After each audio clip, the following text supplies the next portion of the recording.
In this sagittal image, we can see the posterior horn of the lateral meniscus is absent, which is replaced by the fluid. This is the ghost meniscus, and the inner margin of the posterior horn of the lateral meniscus is absent, and we can confirm this finding in the coronal images.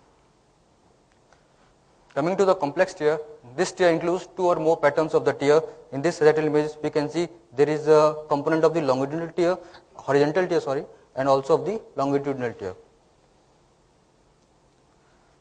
This is the second case of the complex tear. Here there is a complete loss of volume of the anterior horn of the lateral meniscus, and it is also associated with the parameniscal cyst. Yes, discoid meniscus, it is a large congenitally dysplastic meniscus with loss of normal semilunar shape. It is diagnosed when size is more than 13 mm. Lateral meniscus is more common than the medial meniscus, and it can be bilateral. The discoid meniscus can be diagnosed by its abnormal shape as well as abnormal width. And other findings which we get is the 3 or more bow tie images on sequential images, and generally it extends into the intercondylar notch. This is the inversion recovery T2 weighted images. Here we can see the lateral meniscus is seen to extend into the intercondylar notch in the sequential images. The medial meniscus appears normal. There is increased signal intensity within its substance, suggestive of mucoid degeneration. In the corresponding sagittal images, these are consecutive sagittal images. Here we can see more than 3 bow tie appearance, diagnostic of discoid meniscus. Now coming to the reporting, is reporting a tear enough? No. We need to help surgeon determine the surgery.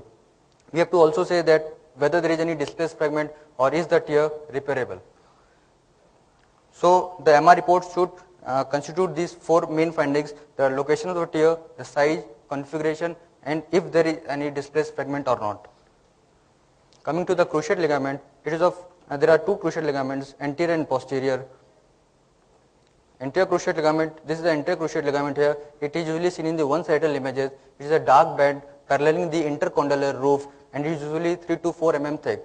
And whenever we see a cruciate ligament in the sagittal image, we should also confirm it in the intercondylar notch, both in the axial as well as in the coronal plane. It is seen to attach in the medial surface of the lateral condyle. Whenever there is tear of the ACL, there is disruption of the normal low signal, there is increased signal with enlargement, and the ACL is not parallel to the Blumenstedt's line, and it appears horizontal, and there is alteration in the appearance of the PCL due to anterior translation of the femur, and there could be some bone changes in the form of edema. This is the Blumenstedt's line, and the ACL is generally approximately parallel to the Blumenstedt's line, and in case of tear, it is not parallel and becomes approximately horizontal. This is an example of the ACL tear. Here we can see normal cruciate ligament is not in its normal position. There is increased thickening with increased signal intensity. There is anterior translation of the femur with buckling of the PCL. We can confirm the diagnosis of ACL tear by looking at the intercondylar notch, where it is not seen and is replaced by the fluid, which is normally not there.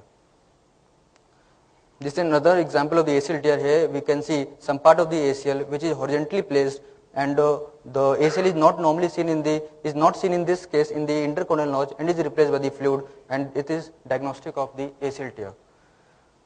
Coming to the PCL stretches from the medial condyle of the femur to the posterior intercondylar area. It is gently curved low signal structure, and it is infrequently torn and infrequently repaired by the surgeon, and this structure should also be seen in the intercondylar notch, both in the axial as well as in the coronal images.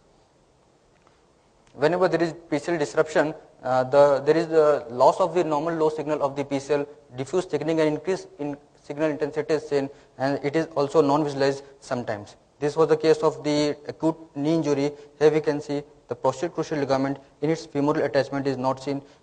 Small structure is seen in its inferior aspect. There is also bone edema and minimal joint effusion. So to confirm the diagnosis of the posterior cruciate ligament tear, we should look at the axial as well as in the coronal images. The cruciate ligament PCL is absent in the intercondylar notch, both in the sequence, thus confirming our diagnosis of PCL tear. Coming to the medial and lateral collateral ligament, these are the lateral and the medial collateral ligament.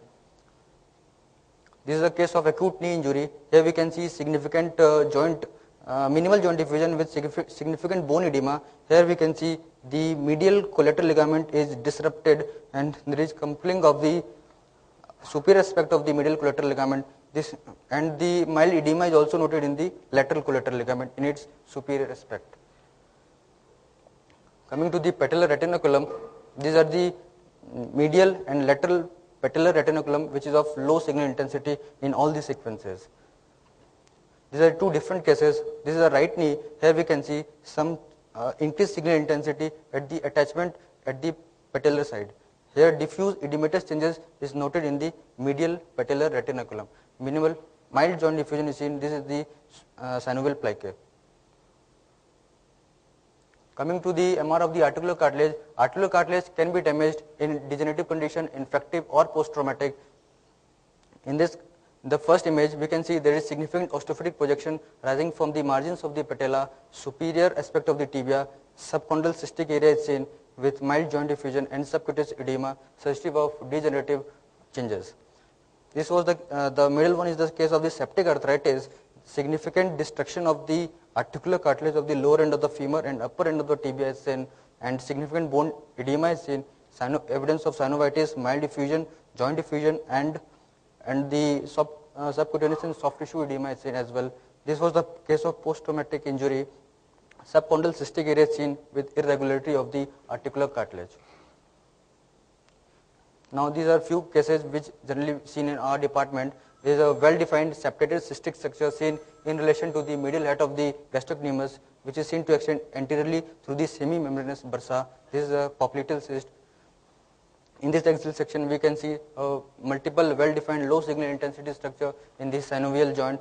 Features are suggestive of pigmented villonodular synovitis. The low signal intensity was due to hemocyanin deposition. Coming to the MR cartogram. Cartogram is a non-invasive imaging method to assess the articular cartilage integrity. It is based on multi-echo pulse sequence. It reduces the unnecessary arthroscopy. It monitors the effectiveness of the treatment non-invasively. These are the images which I took from the radiographic journal. There is a thinning of the cartilage in the anterior aspect of the medial femoral condyle, and in the cartogram image we can see abnormal signal in this region favoring the possibility of edema.